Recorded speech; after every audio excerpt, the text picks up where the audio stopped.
MT media Odisha को subscribe करें, bell icon को जरूर दबाएं। और आप लोगों में जो संजीदगी का माहौल है वो माहौल से निकलकर एक कहो की दुनिया में चला जाए। क्या आप लोग कहो की दुनिया में जाना चाहेंगे? मैं एक दो मिसरे आपके हवाले करने की कोशिश कर रहा हूँ। लैला की शादी में लफड़ा हो गया, मुझे इजाजत दिया जाए तालियों के साथ। लैला की शादी में एक लफड़ा हो गया, ऐसा नाचा फिराज के निगड़ा हो गया, ऐसा नाचा फिराज के निगड़ा हो गया। और चार मिसरे आपको हवाले कर रहा हूँ। मैं मूड बनाने की कोशिश कर रहा हूँ, ऐसे शायर को आपके हवाले करना चाहता हूँ जो आपको इस दुनिया से कहूँ कि दुनिया में लिए चलेगा, जो आप जैसे एक जगह संजीदगी से बैठे दिरम दिरम करने का काम करता है, वो अपने हाथों में हंसी का जंतर लेके घूमता है। मैं शेर आपके हवाले कर रहा हूँ। रंजो अलम की काली घटा दिल में छा गई। एक जोरदार तालियों के लिए हो एक दूसरे के लिए। रंजो अलम की काली घटा दिल पे छा गई, सेहरे का फूल खिल न सका बकरी खा गई। रंजो अलम की काली घटा दिल में छा गई, सेहरे का फूल खिल न सका बकरी खा गई। और जिसको सिलेक्ट मैंने किया था मेरे लिए, जिसको सिलेक्ट मैंने किया था मेरे लिए, बेडलॉग मेरी देखिए चचा जी को भा गई। बेडलॉग मेरी देखिए चचा जी को भा गई। आइए एक जोरदार तालियों के गड़गड़ाहट से इस्तेकबाल करें सज्जाद झंझट साहब का। एक जोरदार तालियों के गड़गड़ाहट से इस्तेकबाल करें। मैं उन्हीं का चार मिसरे आपके हवाले कर रहा हूं। एक दिन कर बैठा जुर्म इश्क में, अपनी थाने में हजामत हो गई। एक दिन कर बैठा जुर्म इश्क में, अपनी थाने में हजामत हो गई। इत्तेफाकन जज भी था आशिक मिजाज, इसलिए मेरी जमानत हो गई। एक जोरदार तालियों के गड़गड़ाहट से सज्जाद झंझट साहब का। अस्सलाम वालेकुम।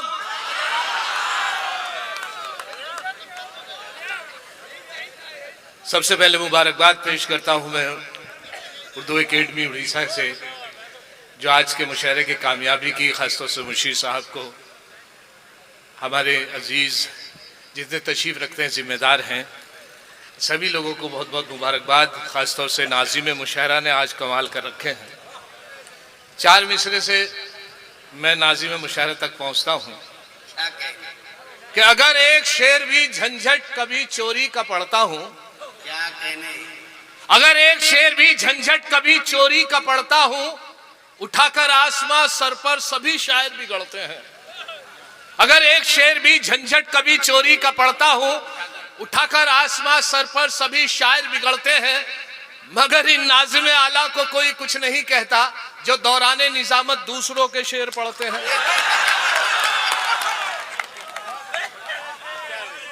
जी मैं अपने शेर को शेर आपको सुनाना चाहता हूँ। बहरहाल जब आपने कहा दूसरे के शेर पढ़ते हैं, मैं चाहता हूँ कि वो शेर आपको सुनाऊं। या रब मुझे तू ऐसी सरीके हयात दे। एक जवान लड़के की तमन्ना मुलाहिजा करें। या रब मुझे तू ऐसी सरीके हयात दे, मैदान हुस्न में जो करीना को मात दे। एक बार सिर्फ कह दे कि शौहर है तू मेरा, फिर जितना जी में आए उतना ही लाद दे। वाह, मैं झंझट हूं, क्या बात है? विरासत में मिली है शायरी मुझको। क्या कहने, मैं झंझट हूँ विरासत में मिली है। मैं झंझट हूँ विरासत में मिली है शायरी मुझको। मेरे अब्बा के दादा जान के दादा भी शायर थे। मैं झंझट हूँ विरासत में मिली है शायरी मुझको। मेरे अब्बा के दादा जान के दादा भी शायर थे। और जिस फन को चुराकर दोस्तों अशार कहता हूँ, सुना है ये कि उस फन में मेरे दादा भी माहिर थे। सुना है ये कि उस फन में मेरे दादा भी माहिर थे। हाजिर हुआ हूँ, बहुत लंबा तवील सफर करके। ये मोहब्बतें थी। सलमान साहब ने अभी, हामिद भाई ने भी उनका शुक्रिया अदा करा है खाने के लिए। 2 साल से मुशीर साहब, रब्बानी साहब कह रहे थे इस बात के लिए कि 2 साल से कोशिश कर रहे थे। मुझे अब महसूस हुआ कि मेरी बदनसीबी बदकिस्मती रही। जितना अच्छा उन्होंने खाना खिलाया तो वाकई मैंने 2 बार का खाना मिस कर दिया है, वरना 2 बार और खा लेता मैं। अब सोच रहा हूँ 2 दिन बाद जाऊँगा। बहरहाल हाजिर हुआ तो झंझटू कोई ना कोई झंझट हो जाता है। जब मैं कटक उतरा हूँ रेलवे स्टेशन से तो एक बहुत खूबसूरत गाड़ी मेरे सामने से गुजरी, कार थी बहुत खूबसूरत, उसके पीछे एक स्लोगन लिखा हुआ था। सामने से गुजरी, उसे देख रहा था मैं, तो पीछे जब आगे निकली, पीछे एक स्लोगन लिखा हुआ था, सावन को आने दो। लिखा रहता है गाड़ियों के पीछे कुछ ना कुछ, तो उसपे लिखा था सावन को आने दो। पीछे से एक ट्रक आया बिल्कुल बेहुदा तरीके से और उस पर जोरदार टक्कर मार दी खूबसूरत गाड़ी पे। तो जब मैंने ट्रक के पीछे देखा, उस पर लिखा था आया सावन झूम के।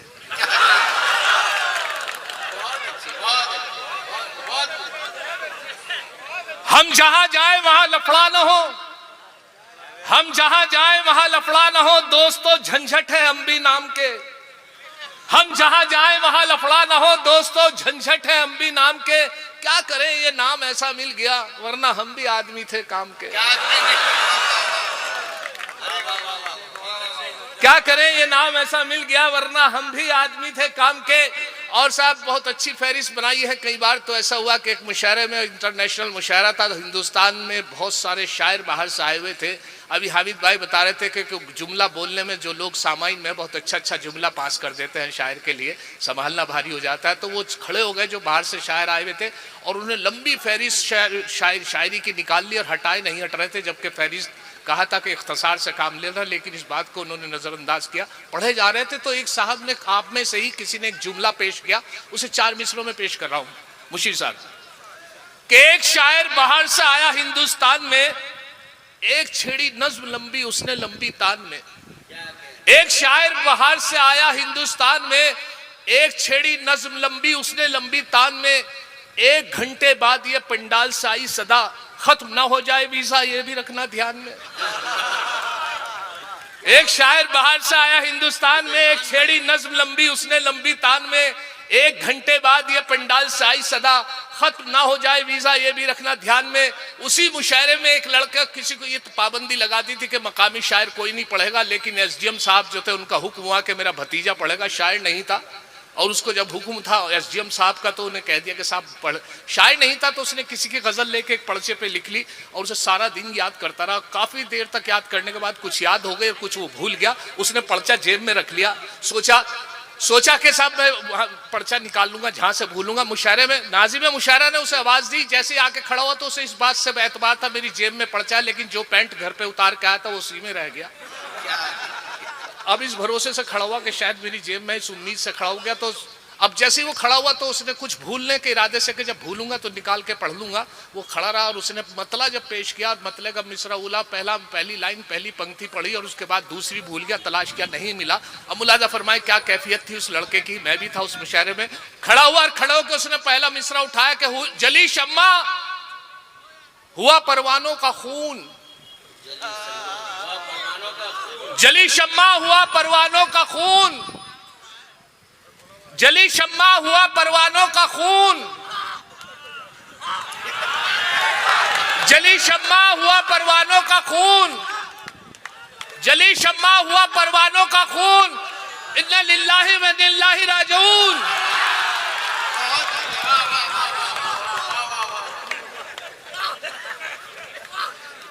तो ये हालात अक्सर मुशायरों में देखने के मिलते हैं।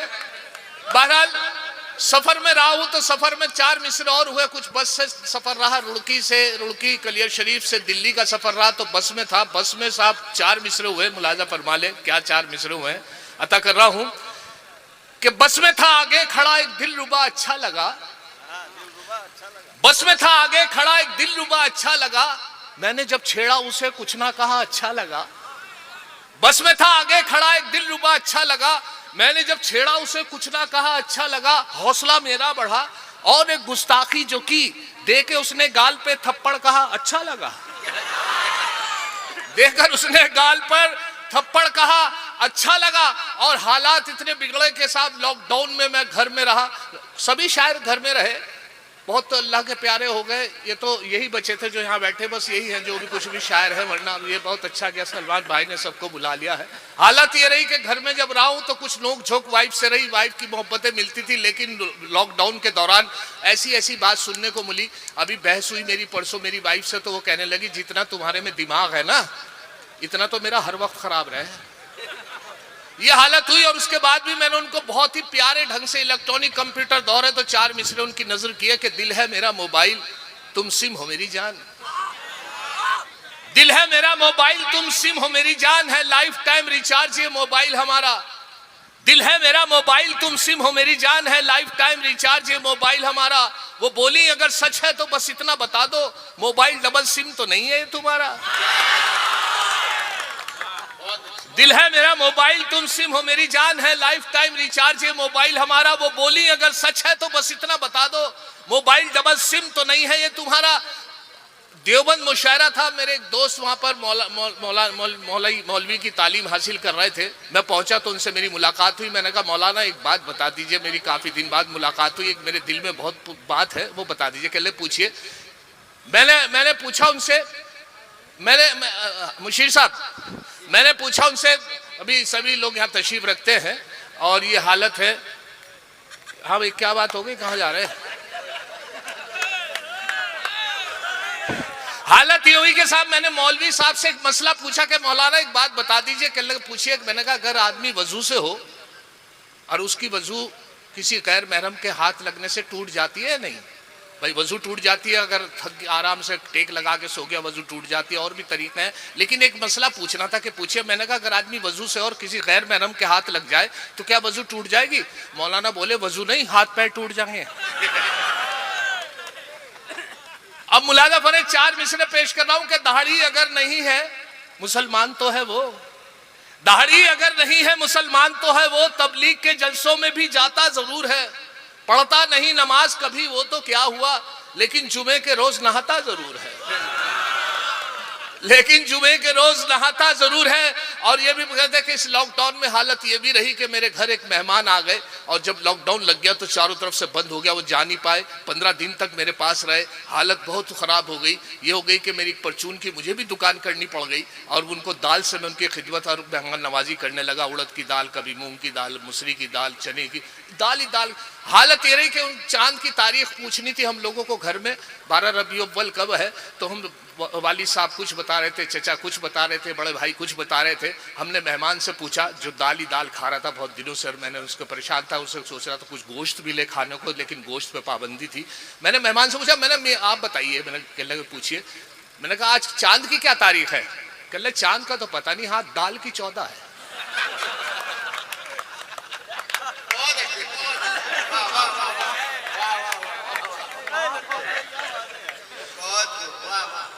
मेहमान चले गए और उसके बाद कुछ फायदा भी हुआ गोश्त बंद होने का। तो 4 मिसरे मुलाजा फरमा लें कि 4 मिसरे कता मुलाजा फरमा लें कि अल्लाह मेरे घर की अब कायम रहे अजमत, अल्लाह मेरे घर की अब कायम रहे अजमत, अब घर में मेरे कोरमाओ नान नहीं है। अल्लाह मेरे घर की अब कायम रहे अजमत, अब घर में मेरे कोरमाओ नान नहीं है शुक्र खुदा गोश्त बंद होने की बदौलत अब घर में मेरे कोई भी मेहमान नहीं है। अच्छा उसके बावजूद मैंने उनको फिर भी खातिर तवाज़ो के लिए मैंने सोचा एक तरकीब और है। मेरी निगाह गई अंडे पे, अंडा करी उनके सामने मैंने अपनी वाइफ से कह के बहुत फर्स्ट क्लास ढंग से उनको बनवाया कि अब मेरे मेहमान को अंडा करी खिलाऊंगा तो खुश हो जाएगा। मेरी बदकिस्मती या मेरी देख लिए बदनसीबी रही कि उसे अंडे से उन्हें परहेज था या उनकी एसिडिटी बनती थी या डॉक्टर ने मना करा होता। जैसे अंडा करी रोटी उनके सामने मैंने पेश की, अंडा करी को देख के उन्होंने शक्ल ऐसी बना ली कि मुझे बड़ा अफसोस हुआ कि इससे भी कुछ नहीं हुआ। और जब उनकी शक्ल देखी तो 4 मिसरे मुलाजा फरमाए। वो कह रहे थे कि अंडा करी को देखकर मेहमान ने ये कहा माँ बाप से भी इनकी करा देते मुलाकात।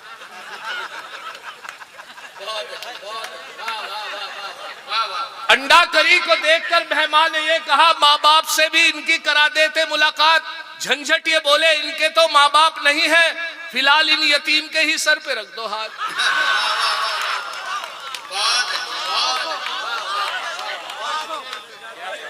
अंडा करी को देखकर मेहमान ने ये कहा माँ बाप से भी इनकी करा देते मुलाकात।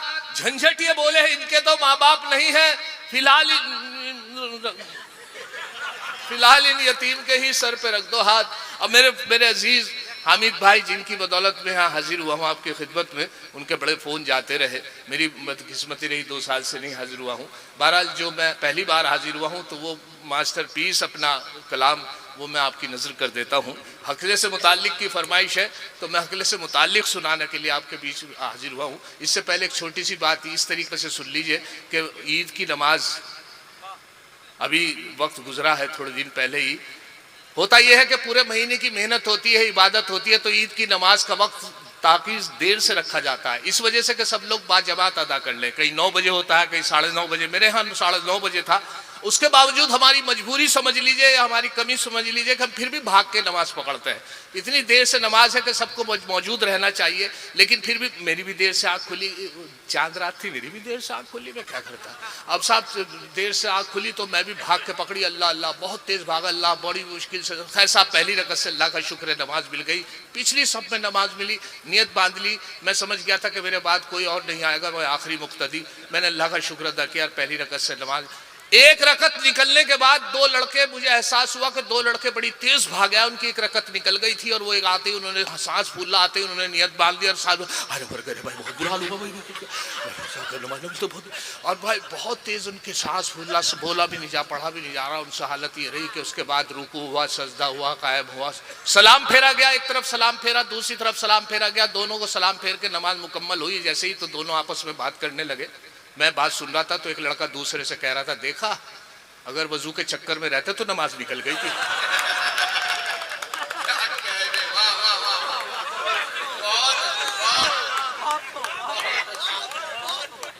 अब हकले से मुतालिक इस तरीके से सुन लीजिए कि वो हुआ ये कि साहब हकला जो होता बड़ा सीधे किस्म का आदमी होता है। वजह उसकी यह है कि वो अपनी बात पूरी नहीं कह पाता, दूसरा आदमी उसकी बात पूरी, जब वो अटक जाता है तो सोचता आदमी मैं ही शायद ये बात कह रहा है। इस वजह से वो आदमी बहुत सीधे किस्म का आदमी होता है। जैसे कि मैं अभी अच्छा ये आइडिया जो मिला है मुझे, एक वसीम साहब है मेरे हकला के बोलते हैं, उनसे मुझे आइडिया मिला हकला कैसे बोलता है।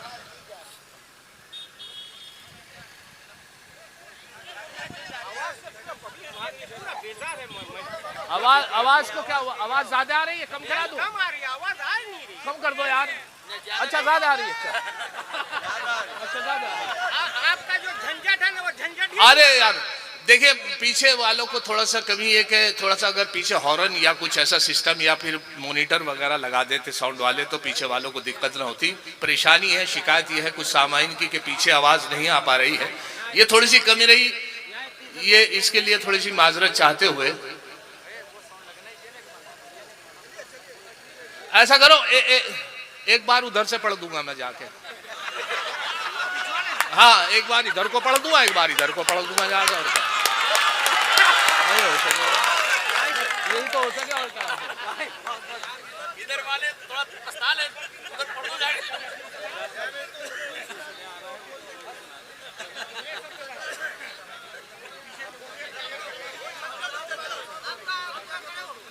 मैंने अपनी वाइफ से 4 मिसरे इस तरीके से भी कहे कि अब आ भी जा, अब आ भी जा, न नखरे न झंझट दिखा मुझे, अब आ भी जा, न नखरे न झंझट दिखा मुझे, ठंडी हवा है आज ये मौसम भी सर्द है। अब आ भी जा, न नखरे न झंझट दिखा मुझे, ठंडी हवा है आज ये मौसम भी सर्द है। ला सकता हूं मैं चांद सितारे भी तोड़कर, मैं क्या करूं मेरे घुटनों में दर्द है, लेकिन मैं क्या करूं मेरे घुटनों में दर्द है। ये मजबूरी भी हमारे साथ रहती है। अब मुलाजा फरमाए कि मैं हकले से मुतालिक सुना रहा था तो हुआ ये कि साहब एक साहब हकला के बोलते थे, वसीम साहब मेरे बहुत अच्छे दोस्त हैं, उनसे मुझे आइडिया मिला कि हकला कैसे बोलता है, उसकी कॉपी थोड़ी बहुत की आप तक पहुंचाई, आपको अच्छा लगा, इस वजह से मैं थोड़ा सा आपको सुनाने के लिए हाजिर हुआ हूँ। वजह यह है कि वसीम साहब जो है बड़े सीधे किस्म के आदमी हैं, जो मेरे दोस्त हैं। एक चौराहे पर एक बाजार में उनकी झगड़ा हो गया, मुझे नहीं मालूम था वसीम, मैंने तो भीड़ देखी और भीड़ के दौरान जब मैं पहुंचा तो देखा वसीम साहब को एक साहब जबरदस्ता गाली दिए चले जा रहे हैं। वसीम साहब सीधे किस्म का आदमी थे, एक तरफ खड़े हुए थे, वो कुछ नहीं कह रहे, ना गाली दे रहे थे, लेकिन मेरा दोस्त था, मेरा फर्ज बनता था, मैंने उनसे कहा वसीम भाई आप भी दो गाली, भाई दो यार गाली, मैं खड़ा हूँ, घबराने क्या बात है। भाई साहब उन वसीम साहब ने गाली नहीं दी, एक तरफ को चल दिए। मुझे शिकायत थी कि वो इतनी गाली खाने के बाद कुछ नहीं बोले। अगले चौराहे पे जाके आवाज निकली उनकी, वो बोले आगे जाके कोई उल्लू उल्लू उल्लू उल्लू उल्लू उल्लू का अट्ठा। मैंने कहा भाई वसीम साहब वहां लड़ाई हुई, यहाँ गाली दे रहे हो आके इतनी दूर, और जब आपके साथ था घबराने की क्या बात थी? कहले ये बात नहीं है यार। मैंने फिर कल शुरू तो वहीं करी थी, निकली यहाँ आके। आपको अच्छा लगा तो मैं एक बात और मेरे शेयर करता हूं आपसे, जो मुझे बहुत पसंद है, हो सकता है आपको भी अच्छा लगे। वो शेयर यूं करता हूं इस तरीके से कि साहब हकला के बोलते थे उनकी शादी हो गई, हकले थे शादी हो गई। शादी की पहली रात जब वो अपनी वाइफ के पास पहुंचे, एक लंबा सा घूंघट निकाले बैठी थी बेड के ऊपर। करीब पहुंचे वो बैठ के, पहले तो वो बैठने की इजाजत मांगने लगे। जो हकले थे बड़ी परेशानी में थे, कोई जवाब नहीं मिल पा रहा था, उनकी वाइफ से इजाजत मांग रहे थे बैठने की। जब कोई जवाब नहीं मिला तो खुद ही बैठ गए, खुद ही बैठकर कहने लगे कि लो हम खुद ही बैठ गए। उसके बाद वो घूंघट निकाले जो बैठी थी, घूंघट हटाने के लिए दूसरी मर्तबा उनसे कहने लगे, कोई जवाब नहीं मिला। अब देखिए क्या उस सिचुएशन और क्या माहौल था उस कमरे का, मुलाजा फरमाए। करीब पहुंचे वो बैठ कर पूछने लगे उनसे कि भाई तुम कहो तो बैठ जाओ। कोई असर नहीं हुआ। फिर कोशिश की कि अरे भाई तुम बैठ जाओ। जब कोई जवाब नहीं मिला खुद ही बैठ गए, कहने लगे हम खूब बैठ गए। घूंघट हटाने के लिए कहने लगे अपनी वाइफ से, कह अरे भाई ये जो गु गु गु गु गु गु गु गु हटा दो। कोई असर नहीं हुआ। फिर कोशिश की कि शायद इस बार कोई असर हो जाए। उनसे कहा कि अरे भाई ये हटा दो। पर जस्ता घूंघट के अंदर से आवाज आई कि तुम ही हटा देते। कहने लगे कमाल हो गया, तुम तो मेरी बहन निकली।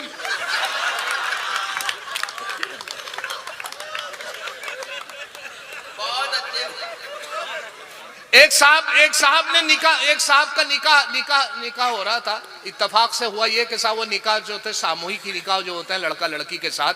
तो एक लड़के ने जैसे निकाह मुकम्मल हुआ, कारी साहब वहां तक बैठे हुए थे। काजी जी से पूछा उस लड़के ने कि काजी साहब निकाह मुकम्मल की क्या हदिया दिया जाए, क्या फीस आपकी दी जाए। लड़के से जब ये सवाल लड़के ने कारी साहब से किया तो लड़का, पहली बार किसी ने ऐसा सवाल किया था तो उन्होंने कहा आपने अपनी बीवी को तो देखा होगा कि उसकी खूबसूरती के हिसाब से पैसे दे दो। जितनी आपकी वाइफ खूबसूरत है, वो तो घूंघट निकाले बैठी थी। लड़के से कहा कि आपने अपनी वाइफ को देखा, कि जी उसकी अपनी वाइफ को देखा था, खूबसूरती के हिसाब से पैसे देने थे। ये शर्त हो गई कारी साहब से। उसने वाकई अपनी वाइफ को देखा था। जब ये कहा कि जितनी आपकी बीवी खूबसूरत है उसके हिसाब से पैसे दे दो, तो उसने सिर्फ 10 का नोट निकाल के कारी साहब को। वो मायूस हुए कि यार मैंने क्या शर्त रख दी कि तो वाकई बहुत ऐसी खूबसूरत नहीं, 10 ही रुपए मिले हाथ में। खैर उन्होंने जब शर्त थी अल्लाह का शुक्र अदा करके जैसी जेब में रखे, इत्तेफाक से लड़का लड़की जैसे खड़े हुए, लड़की की घूंघट उठ गया। लड़का आगे चला गया था तो लड़की का जैसे घूंघट उठा तो शक्ल कारी साहब ने भी देख ली। जैसे कारी साहब ने शक्ल देखी तो लड़के को आवाज दी कि बेटे इधर आओ, कि जी कि बाकी पैसे लेते जाओ।